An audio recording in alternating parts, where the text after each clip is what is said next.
This phenomena he described as retrogressive restoration of the persona. And so it's a complicated idea, but basically what it means is that sometimes you take a leap forward and you learn some things, but you can't catalyze a new identity, so you try to go back and hide in your old identity. And that actually doesn't work because, well, things have changed and you've learned something, and that isn't who you are anymore. And so it's like you have to cut parts of yourself off in a destructive manner to fit back into the person that you were. Now what happens here is that Pinocchio escapes from this tyrannical situation and undergoes this descent into chaos, but he tries to go back home. He tries to go back to what he was, and he can't do that anymore. His father isn't at home anymore. And so when he goes home, he finds that there's no home there. Now, this happens to people sometimes, and it's often a shock to them. So one of the things I've noticed about Peter Pan type, I'm going to speak about men here because I've observed it more in men, is that they often stay under the thumb of their father. And you think, well, why would someone do that? Because it means they're subject to the tyrannical judgment of their father. They're always concerned about what their father would think or whether their father approves of them, and so forth. And you think, well, that's got to be an unpleasant place to be. Why would you do that? One of the things that I've suggested to my clients and to other people sometimes is that here's a weird little exercise that you can undertake, a little thought experiment. So you have your parents, and of course your parents have friends who are about their age, and maybe some of them are people you only know peripherally. And I might ask you, well, do you care more about what your parents think than you care about what these peripheral people who know your parents think? And then the answer to that is, well, of course. And then the question that arises out of that is, why? I mean, for someone else, your parents are the peripheral people, and their parents are central. Like, why is it logical that your parents' opinion makes any more difference to you than the opinion of some randomly selected people who are approximately that age? Why is it the case that you would consider that they would know more than someone else? I mean, I know they know you better, and fair enough, but that's not the point. And then another point there is that to the degree that your parents' opinion about you matters more than some randomly selected people of approximately the same age, Jung would say, well, you haven't exactly separated out the God image from your parents, and so you're still under that combination. It's like, it's a complicated thing to talk about, but think about the Harry Potter series. Harry has two sets of parents, right? He's got the Dursley parents, and then he's got these like magical parents that sort of float behind, and he should know the difference between them. They shouldn't be one and the same. They're not for him. And it's like, well, you have your parents and you have nature and culture as parents, and you shouldn't be thinking that your parents are nature and culture as well. They shouldn't have final dominion over you. It means that you're not an individual yet, if that's the case. Freud said, for example, that no one could be a man unless his father had died. And Jung said, yes, but that death can take place symbolically. Okay, so there's that part of the idea. And then another part of the idea is, one of the times in your life when you actually realize that you're an individual is when you'll go and ask your parents something and you'll realize they actually don't know any more about what you should do than you do. And that sucks. And that's partly why people are often willing to maintain a tyrant-slave relationship with their father. It's like, on the one hand, you have to be inferior in a relationship like that. You know, you've always got the judge watching you. But on the other hand, there's always someone who knows what to do.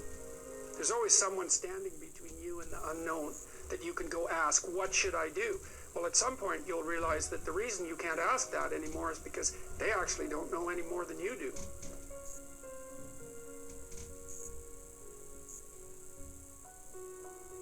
Turns out that the way that we're constructed neurophysiologically is that we don't experience any positive emotion unless we have an aim and we can see ourselves progressing towards that aim. It isn't precisely attaining the aim that makes us happy. As you all know, if you've ever attained anything, because as soon as you attain it, then the whole little game ends. Then you have to come up with another game, right? So it's Sisyphus, and that's okay, but it does show that the attainment can't be the thing that drives you, because it collapses the game. That's what happens when you graduate from university. It's like you're king of the mountain for one day, and then you're like surf at Starbucks for the next 5 years, you know. So yeah. So what happens is that human beings are weird creatures, because we're much more activated by having an aim and moving towards it than we are by attainment. And what that means is you have to have an aim, and that means you have to have an interpretation. And it also means that the nobler the aim, that's one way of thinking about it, the better your life. And that's a really interesting thing to know, because, you know, you've heard ever since you were tiny that you should act like a good person, and you shouldn't lie, for example. And you might think, well, why the hell should I act like a good person, and why not lie? You know, even a 3-year-old can ask that question, because smart kids learn to lie earlier, by the way. And they think, well, why not twist the fabric of reality so that it serves your specific short-term needs? I mean, that's a great question. Why not do that? Why act morally? If you can get away with something, and it brings you closer to something you want, well, why not do it? These are good questions. It's not self-evident. Well, it seems to me tied in with what I just mentioned. It's like you destabilize yourself and things become chaotic. That's not good. And if you don't have a noble aim, then you have nothing but shallow, trivial pleasures, and they don't sustain you. And that's not good, because life is so difficult, it's so much suffering, it's so complex. It ends, and everyone dies, and it's painful. It's like, without a noble aim, how can you withstand any of that? You can't. You become desperate, and once you become desperate, things go from bad to worse very rapidly when you become desperate. And so there's the idea of the noble aim, and it's not something. It's something that's necessary. It's the bread that people cannot live without, right? It's not physical bread. It's the noble aim. And what is that? Well, it was encapsulated in part in the story of Marduk. It's to pay attention. It's to speak properly. It's to confront chaos. It's to make a better world. It's something like that. And that's enough of a noble aim so that you can stand up without, cringing at the very thought of your own existence, so that you can do something that's worthwhile to justify your wretched position on the planet. So now the literary issue is that, so look, you take a text, you can interpret it a variety of ways, but that's not right. This is where the postmodernists went wrong, because what you're looking for in a text, and in the world for that matter, is sufficient order and direction. So then we have to think, well, what does sufficient order and direction means? Well, you don't want to suffer so much that your life is unbearable, right? That just seems self-evident. Pain argues for itself. I think of pain as the fundamental reality, because no one disputes it, right? I mean, even if you say that you don't believe in pain, it doesn't help when you're in pain. You still believe in it, right? You can't pry it up with logic and rationality. It just stands forth as what the fundament of existence, and that's actually quite useful to know. Say, well, you don't want any more of that than is absolutely necessary. And I think that's self-evident. And then you say, well, wait a minute, it's more complicated than that. You don't want any more of that that's necessary today, but also not tomorrow, and not next week, and not next month, and not next year. So however you act now, better not compromise how you're going to be in a year, because that would just be counterproductive. That's part of the problem with short-term pleasures, right? It's like act in haste, repent at leisure. Everyone knows exactly what that means. So you have to act in a way that works now and tomorrow and next week and next month and so forth. And so you have to take your future self into account.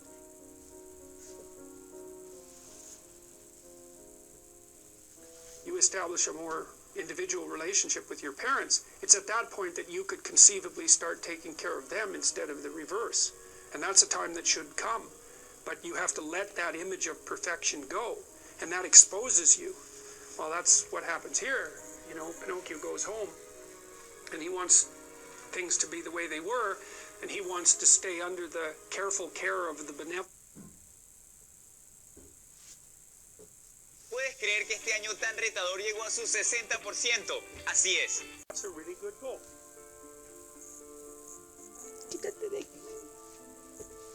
So anyways, you've got this little frame.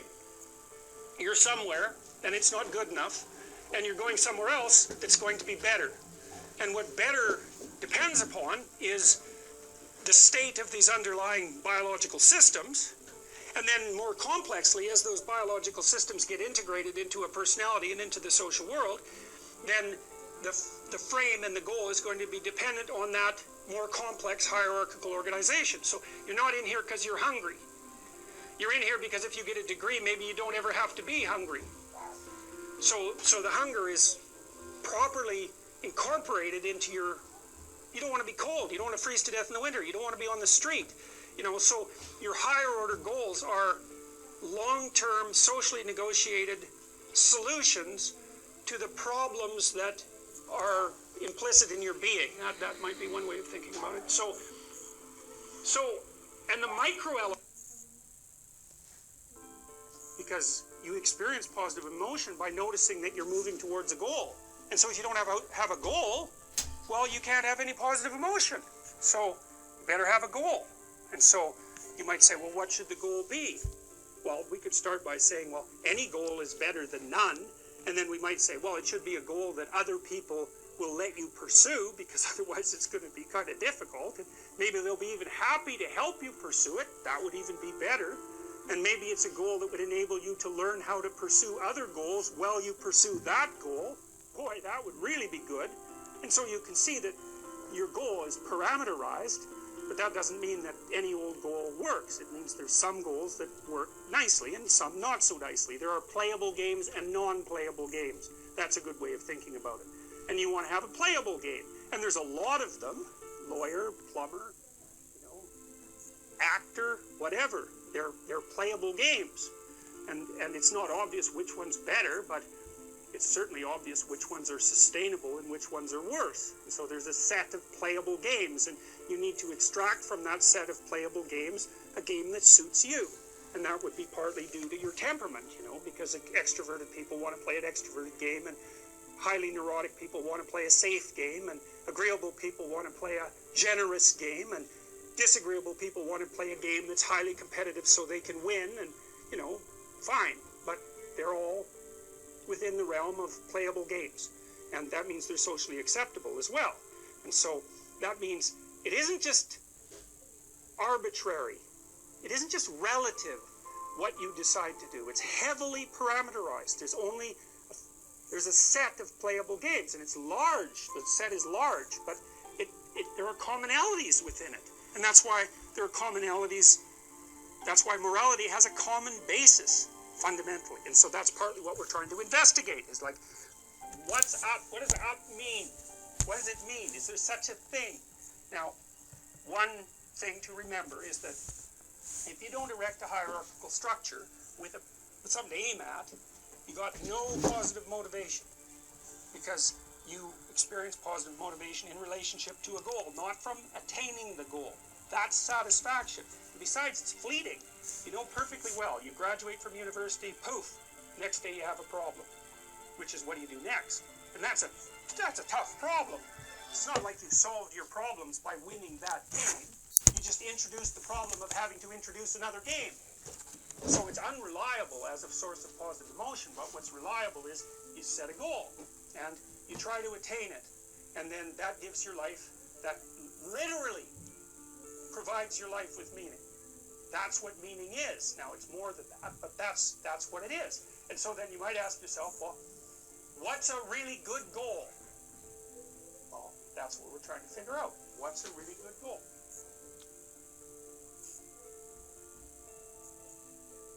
So anyways, you've got this little frame. You're somewhere, and it's not good enough, and you're going somewhere else that's going to be better. And what better depends upon is the state of these underlying biological systems, and then more complexly, as those biological systems get integrated into a personality and into the social world, then the frame and the goal is going to be dependent on that more complex hierarchical organization. So you're not in here because you're hungry. You're in here because if you get a degree, maybe you don't ever have to be hungry. So the hunger is properly incorporated into your, you don't want to be cold, you don't want to freeze to death in the winter, you don't want to be on the street. So your higher order goals are long-term, socially negotiated solutions to the problems that are implicit in your being. That might be one way of thinking about it. So, and the micro elements of this, so you could say I'm hungry, that's a physiological state and a conception. I have a vision of how I'm going to solve that, but then, and that's an abstraction. But what you do to transform point A into point B is not an abstraction. You act. You know, so if you're hungry, you actually move your body, say down from the second floor into the kitchen, and you arrange things so that there's transformations in the world. And that's a good way of thinking about the relationship between the mind and the body. Your hypothetical solution to your problem, that's the mind. But the manner in which you incarnate that solution, that's no longer abstract. So, you know, people are always trying to solve the mind-body problem. And that's, as far as I can tell, that's how you solve it, is you have abstractions, but they're not abstractions that are representations of the world. They're abstractions that are representations of action patterns. And the way those are implemented in the world is that you act them. And so it's strange, because you've got this weird level of control, you know. I can move my arm, and I seem to be able to do that voluntarily, but I really have no idea how I'm doing it. Like, I don't have conscious access exactly to the musculature, except technically, and I certainly have no idea what I'm doing chemically to make those muscles transform. But my abstractions ground out in this movement, and I can observe the movement and modify it, but I have no conscious access whatsoever to the microprocesses that are making that possible. I have no idea why that is. Probably because I'm not smart enough. That would be my guess, right? Is you're only going to, evolution is only going to allow your mind to control those elements of your being that you're smart enough to control. And so you don't get voluntary control over your heartbeat, for example, because you just forget, and then you'd be wandering around, and then you'd forget to beat your heart and bang, you'd be dead. So you don't get to do that. So, all right, so all these different, I classified these again as self-propagation and self-maintenance motivations. And so if you're too hot, well, you want to go somewhere cooler, and if you're too cool, you want to go somewhere hotter. And same if you're thirsty and hungry. And for self-propagation, well, you get lonesome, and maybe, you know, you have some sexual desire, and each of those different systems competes for access to this central frame, and that's something like the contents of your consciousness at any given time. So up pops a desire, but it's the wrong way of thinking about it, because a desire sounds like something that's pushing you forward, but the desire is goal, framework, emotion, perception, action, pattern, all at the same time. It's a little personality, or it's a little story. Actually, when you describe the operation of one of these things, that's when you're telling a story. So I was somewhere, I needed something, I went and got it. It's a boring little story, but that's the basic unit of a story, right? Because I don't care to hear what you're doing unless you had a reason for doing it. So I just say, what's the point of the story? And the point of the story is the point. It's directional, right? It says, I went from here to there, that's the point. Here's how I did it, that's the point. And you're interested in that because maybe you want to know how to do it too. And you won't have to struggle through it like I did. You could just listen. And so we're always throwing these little units of information back and forth to each other. And for good reason. I want to know what your point is. Because better I learn it from you than make all the mistakes that you had to make when you were learning it.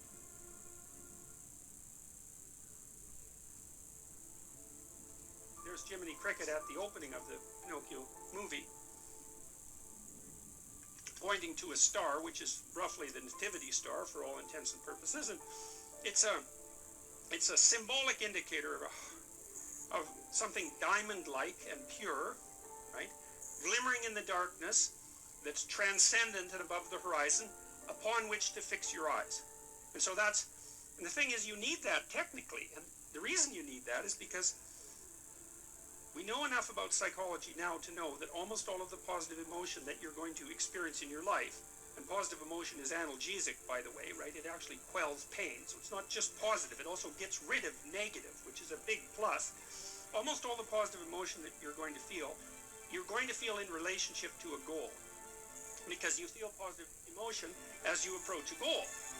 And so if you want to feel positive emotion, then you need a goal. And then you might think, well, if you want to maximize that positive emotion, which is enthusiasm and also what pulls you out into the world as well as feeling good, then you need the best possible goal. Well, because that's going to engage the largest segments of your being. Like if your goal is too narrow, then a bunch of you isn't going to be on board for it, you know. If the goal is well developed and multifaceted, then all of you can partake in that. Even your negative elements, even your anger and your fear can get on board with that, let's say. So you need a goal, man, that's worthy. You got to think, you need a goal that justifies the tragedy and malevolence of life. That seems to be the bottom line. Now, maybe you think, well, there's no goal that can do that. It's like, well, there are still better and worse goals. So, and I'm not convinced that there are no goals that can do that. I think that's an open question. You never know that until you pursued the proper goal long enough to find out who you would be as a consequence of pursuing it. So that's also your destiny or your existential voyage, right? It's also not something that anyone else can do for you. Someone can say, get your act together for Christ's sake and get at it. That'll make the world unfold best for you, but there's no way you can know that without doing it.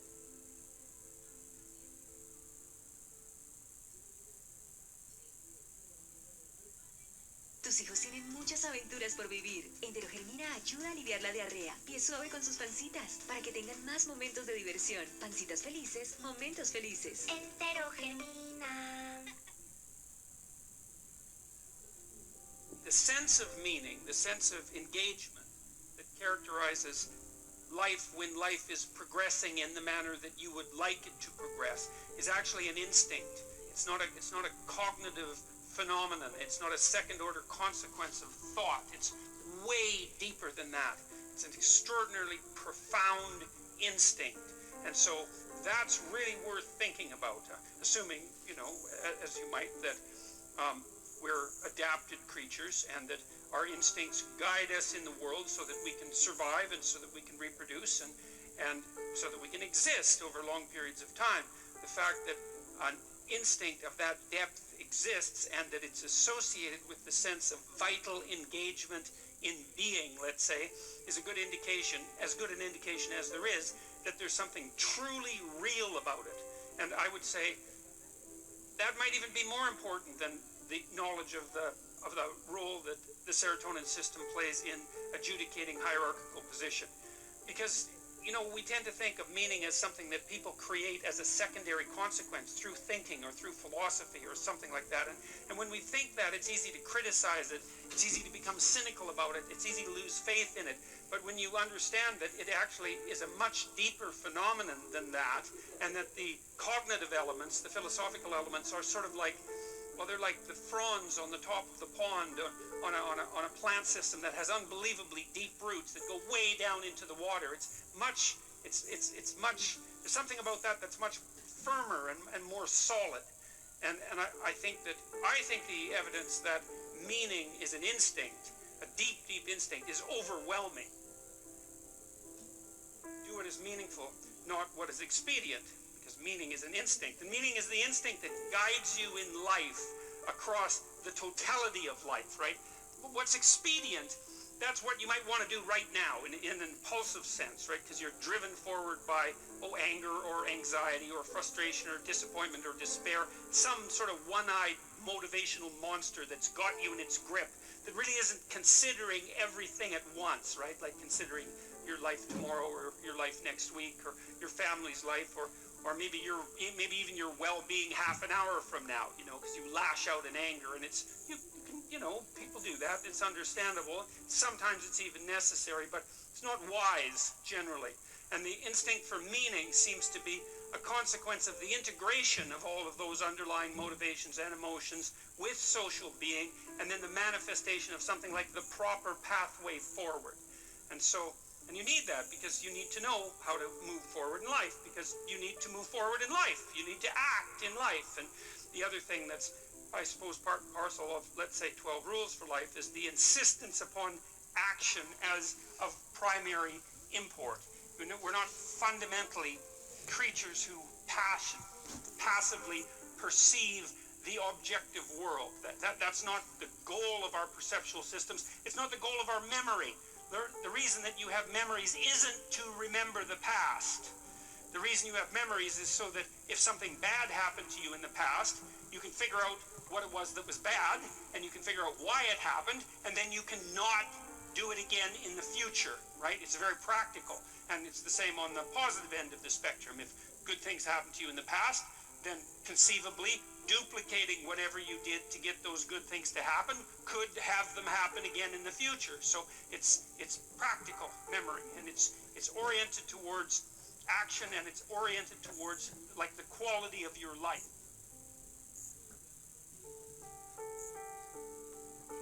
You've seen bullseyes, classical arrow, archery bullseyes. I think they're red in the middle usually, right? And then there's a variety of colored circles around them. Maybe the whole bullseye is this big, and you're supposed to hit the bullseye, but the closer you get to the center, the better. But at least you could hit part of it. That would be good, And you're supposed to stand back and pull your arrow back and aim. And that's an acting out of something. It's an acting out of the necessity of having an aim and taking your best shot, right? That's what makes it a sport. Now, and if you think about that, most of our sports are like that, right? Soccer's like that, rugby's like that, basketball's like that, hockey's like that. Almost all team sports involve some sort of projectile going to some sort of target. And usually people organize themselves into hierarchies, 2 of them, because there's 2 teams, and then they compete and cooperate to get the projectile in the target. And for some reason, we think that's really cool. Right? But look, it's worth thinking through deeply. It's like you'll spend a lot of money on that opportunity. People will spend a fortune to go sit in an arena like a long way away from the action. And there's these guys out there, and they're tough and they're fast, and they're fighting with this little black frozen disc, and they're trying to get it in a net. Well, someone is trying to stop. It's completely bloody absurd, and yet people are thrilled about it. They're thrilled, and they'll pay for it, right? They don't have to be dragged there kicking and screaming. Like, they line up. It's, oh, God, a hockey game. Thank God. And they'll wear the jerseys. It's like, and then, some character who's put in his $10,000 does his beautiful move and puts in a goal in some manner that's, like, technically impossible, and everybody leaps to their feet, and they just have a fit of joy. And you think, what in the world is going on with that? It's like you're happier when that happens than you were when you got married. It's like you don't see people doing that when they're, and then it's not everybody, when you get married and everybody stands up and has a little like a 10-minute fit and hugs strangers and then goes out and drinks a dozen beer and has a riot and tears down stores. It's like, no, but a good goal, that'll do it. I think Guatemala and Ecuador went to war over a soccer game, literally. So, and let's not assume we're so stupid, even though we are. Let's not assume it. There's something behind this. It's like, we really like to see people take careful aim and hit the target. And we really like to see them cooperate and compete in an expert manner to do that. And we really like to see them do that in a way that stretches their ability beyond what we would normally be able to see, right? Because it's nice to go to a competent display of athletics, but now and then you see these like soccer goals on YouTube where these crazy characters, they flip around in the air and they're like 8 feet off the ground, completely backwards, and they kick the ball 4 feet to the side of the goalie. It's just impossible. Like they're 100 yards away and it's perfect. And you think, right on. That's what a human being is like. And you're not really like that because you couldn't do it, but you are human, and conceivably you could do something like that. And so it's a nice display of that potential for us to hit the damn target, right? So then the question is, well, what's the target? And that's the question, because that's the same question as, what's the meaning? And so, okay, so here's my target, let's say. Do a personal unpacking of my value system, at least in part. So I'm a writer, and I'm a writer and a researcher and a clinician, and a professor. So those things, maybe roughly in that order. And so that's my claim to my position in the social hierarchy. And the claim is something like, I'm competent at that, it's worthwhile, therefore I'm reasonably entitled by the rules of the game to the privileges and statuses that are associated with that position, right? As long as I'm competent. So there's a match between social demand and my ability, and as long as I'm playing the game properly, then I'm safe. That's what's keeping my emotions regulated. It's not my internal regulation. It's the fact that I can do what I say I can do. So I want there to be an isomorphism between my internal hierarchy of perceptual value and the social structure itself. You know, and so this is also partly why radical claims of multiculturalism are wrong. Because at the base of things, we need to be playing a unified game so that everybody knows what everybody else is up to. Doesn't mean that diversity of opinion isn't useful, because now and then the collective claim is going to be wrong and need to be updated. And so you need some strange people around, creative people, generally speaking, who will, you know, take things in a direction that's novel to update. But roughly speaking, we want everybody nested in the same game, and then maybe above that playing some different games. And we need that, because it's the only way we can orient ourselves in the world. It's the only way we can keep a match between our expectations and our skills and our desires and what's actually expected of us in the world. There's nothing that's more harmful than for you to play the game straight, right? To do what you're supposed to do, to be a good person, and then to be punished for it instead of rewarded. Very disheartening. You want what you think to be good and right to also be rewarded by the world in that manner. And that means the structures have to be, the social structure and the psychological structure have to match. And part of the reason that we protect our cultures is so that we can protect the match between our psychological structures and our social structures and keep ourselves oriented, moving forward in the world with some positive emotion and not terrified out of our skulls. It's crucially important. It's why we'll fight to protect what we've built. It's the game we understand. And it's not something that can just be arbitrarily shifted or changed. And that's partly because the aim isn't arbitrary. The aim isn't arbitrary.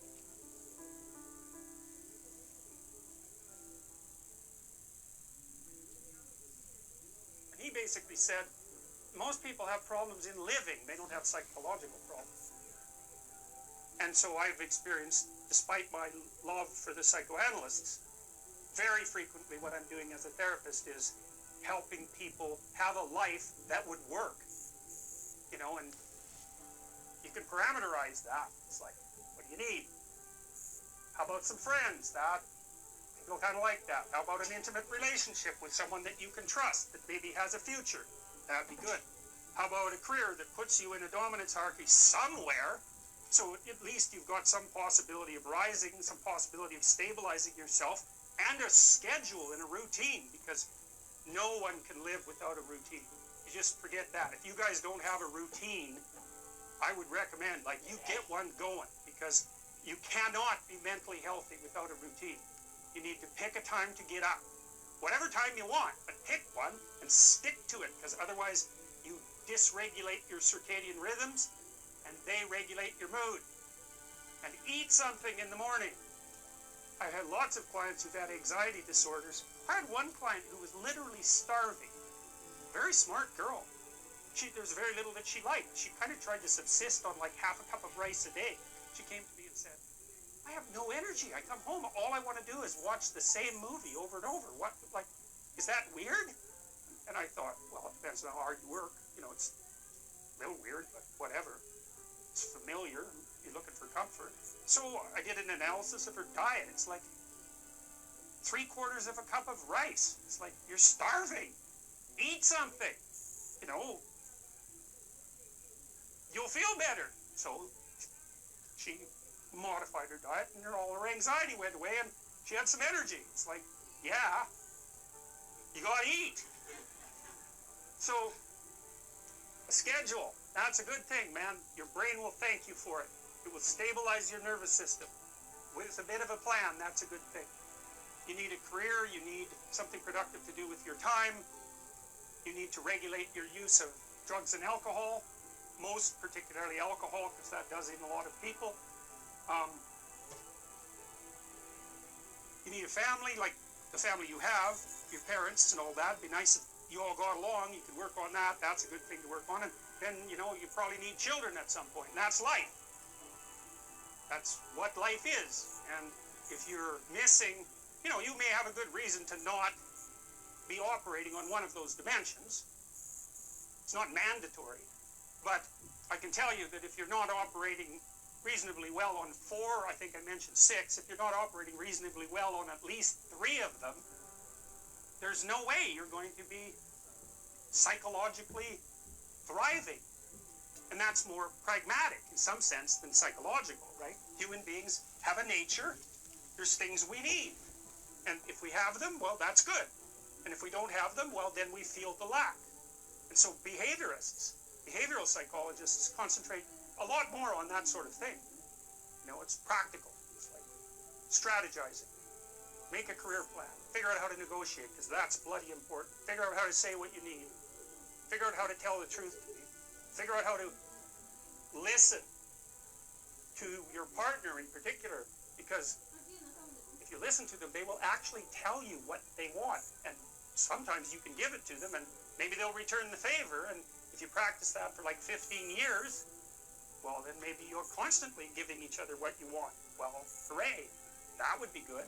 And then there's 2 of you under both circumstances, and it's better to have 2 brains than 1, because people think differently because of their temperament mostly. And so the negotiation is where the wisdom arises, and it's part of the transformation, the psychological transformation that's attendant on an intimate relationship, and one of the fundamental purposes of a long-term intimate relationship.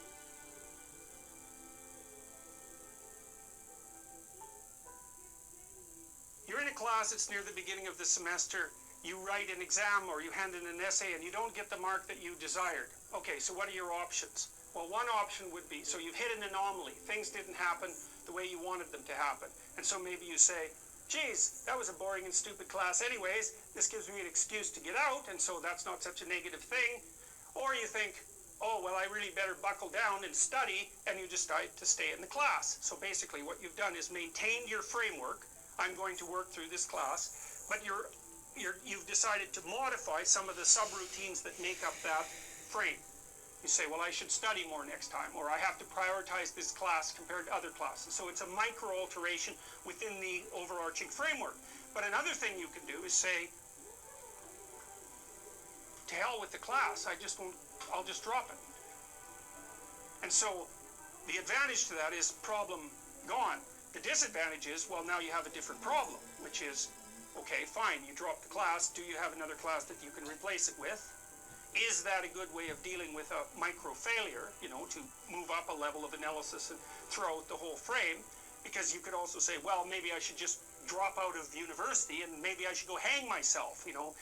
Well, it's the same line of logic. It's just taken up to a higher degree of abstraction. And so, generally speaking, you don't want to solve a problem by moving up a level and wiping out the frame within which the problem was experienced. You want to do that carefully, because in principle, the frame that you were working within you'd already assigned value to it and worked at it. You've already invested in it. It's a big sacrifice to blow out the whole frame.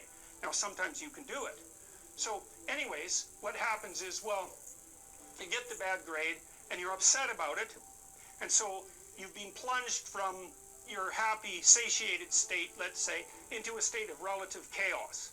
And the chaos is, oh, I hit an obstacle, I didn't expect it, and now I don't know what to do. And so what does it mean to not know what to do?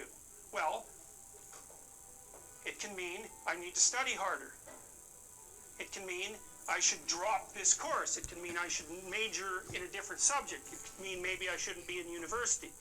It could mean maybe my future plans have been formulated badly. It can mean my future plans have been formulated badly because I don't understand myself very well and I've been telling lies about my past, right?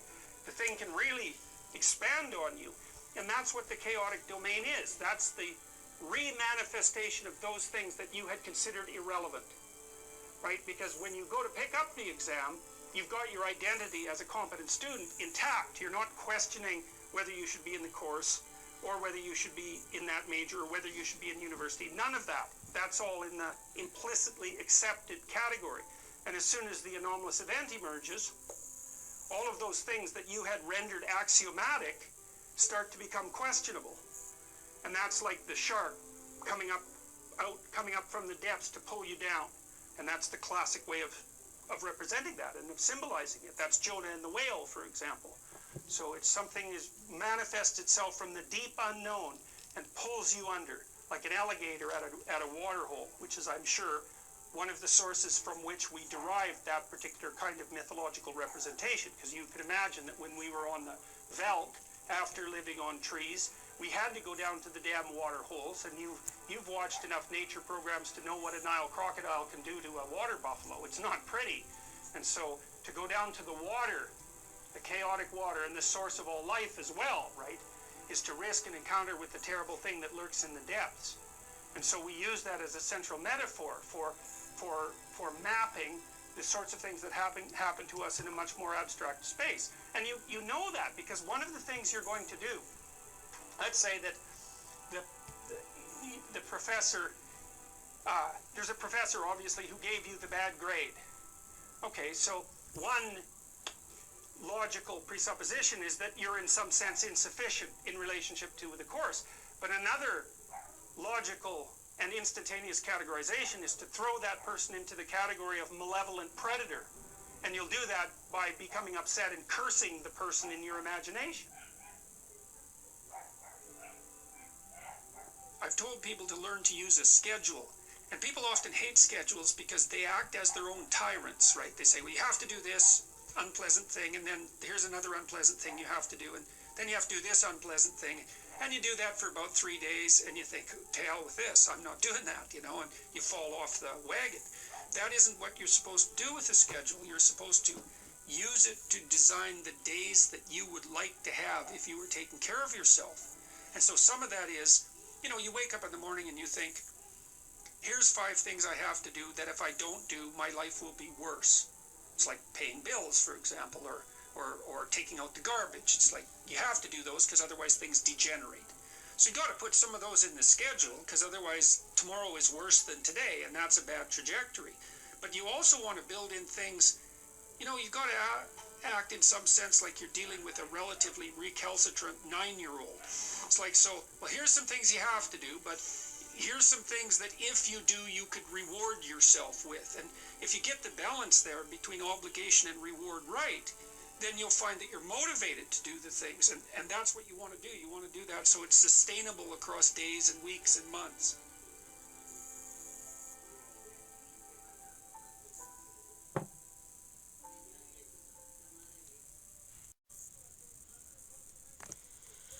Hi, I am going to take to you about how to stop begging, listening, and start important you live. Jordan Peterson motivation. The motivation seemed interesting and important to me. I found the video very interesting. It helped people to motivate themselves and understand how to have a wonderful life with friends, in the gym, with animals, learning at university, reading the books, walking the becoming a person, bagging a family thought, make it let's be better people, and we can get all that we do. Not stay with thoughts, begging some things in life and shiny with our legs, just like that we loving ourselves. Is it yes for you to happy this in your life? Is it easy for me seeing I study and working, I have a hunger and a craving what it is get up in the morning and be better every day to get to have my things and a future with my hunger full on life. Check the 5 best moments on the video. Okay, thoughts of the student only if we study will be Jeff Angel with a jobs. They want to the reading with read books. We inject ourselves with cornerware. Having a better our only moment. Playing Tatevin tour we are adult fields with energy in the morning. Having a family are things to help us better. Be better every day. How could you happy this in your life? Okay, good to happy day at peace to really myself in my life. I still need to find a perfect job or a lasting play. My more to have my family, to be able to take care of my health. Uh, do you agree with every things they may say in the video? If not, on with.